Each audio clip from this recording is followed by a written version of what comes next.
투표관리관의 도장인데 이렇게 돼 있어요. 이게 뭐냐 하면 투표관리관이 도장을 찍어서 이 투표용지가 유효한 거다 이렇게 이제 증명을 하는 겁니다. 그런데 저런 이상한 투표용지가 이번에 재검표 과정에서 나온 겁니다.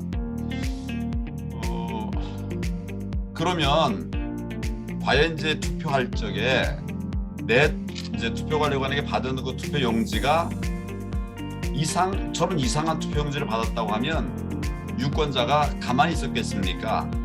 아마 현장에서 이의 제기를 했을 거예요. 이거 뭐 투표용지 이상하다 이렇게 얘기했을 거예요. 그런데 실제로 작년 4.15 총선에서 연수의뢰서 저건 뭐 연수의뢰에 관한 건데요. 그런 이의 제기가 하나도 없었어요. 하나도 없었는데 지금 이 안에 재검표한 그 투표용지들은 작년 4월 15일 날 투표한 투표용지들을 모아놓은 거거든요. 모아놓은 걸 다시 재검표하는 과정에서 저런 투표용지들이 나온 거죠. 그러니까 투표할 때는 아무 이의가 없었는데 개표해보니까 저런 문제가 나온 거예요. 그러면 이건 논리적으로 어떤 이야기가 가능합니까? 투표한 다음에 개표 전에 사전 투표용지를 며칠째 보관하지 않습니까? 개표 전에 바꿔치기가 있었다는 얘기예요. 그리고 이제 재검표하면서 이것이 드러나 버리게 된 것입니다. 뭐 이해가 대충 되시지 않을까 싶은데 더 이상한 것은 제가 이제 재검표 현장에 몇 번 가봤습니다. 가서 직접 봤어요. 제 눈으로 보니까 재검표한 투표용지들, 이거 실제 주민들이 그 유권자가 투표한 투표용지들이죠. 그 투표용지 중에 한 20-30% 정도는 그냥 깨끗해요. 빳빳해요. 우리가 이제 투표를 할 때 투표용지를 받으면 내가 이제 누구를 선호한다 이렇게 찍고 그다음에 되게 한 번, 두 번 접어서내죠. 접어서내기 때문에 접어서낸 흔적이 남아 있습니다. 제가 자세히 봤어요. 어떤 종이에는 어떤 투표용지에는 접은 흔적이 보입니다. 그런데 어떤 투표용지에는 전혀 접은 흔적이 보이질 않아요.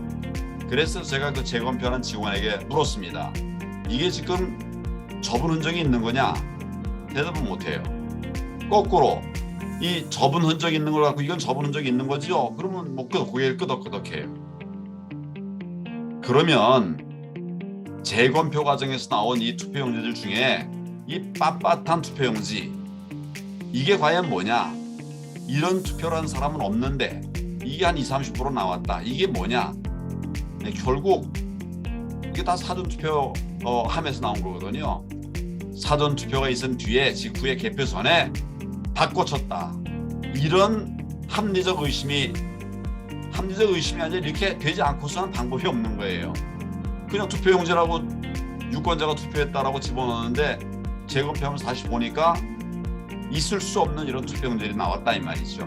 그러면 이게 결국은 누가 중간에 투표용지를 바꿔쳤다 이런 것이 되는 거거든요. 이게 부정선거가 아니면 뭐가 부정선거겠습니까? 아무리 생각해도 있을 수 없는 일이 재검표 과정에서 나왔습니다.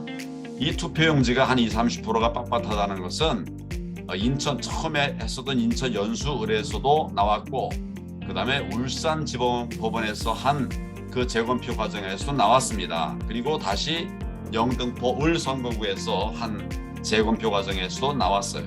다 대법관이 주관한 재검표 현장에서 나온 투표들입니다. 이러면 이거는 정말 부정선거 아니냐? 더더구나 이제 여러 군데서 나왔으니까 이건 좀 본질적인 문제가 있다 이렇게 저는 생각을 합니다. 그래서 다시는 이런 부정선거가 일어나지 않도록 국민들에게 제가 지금 이렇게 말씀을 드리는 것이고 또 여러분들에게도 말씀을 드리는 것이고 그 목적은 다음 선거에서는 이런 불법 선거 시도가 나오지 않게 하기 위해서 제가 우리 당에서는 뭐 거의 아무도 말을 하지 않는데 이거는 선거 정의에 반하는 것이거든요. 저는 오래 선거사법을 다룬 공안검사 출신입니다. 이런 부분에 대해서 침묵한다면 대한민국의 정의는 무너지는 겁니다. 선거 무너지는 겁니다. 그렇게 되면 민주주의가 무너지는 것이죠. 그래서 제가 좀 심각하게 계속 문제 제기를 하고 있고 이것은 어떤 제 개인의 이익을 위해서 뭘 한다는 것은 전혀 아니고 지금 우리 민주주의의 기본틀 선거제도가 흔들리는 것에 관해서 제가 문제 제기를 하는 것입니다.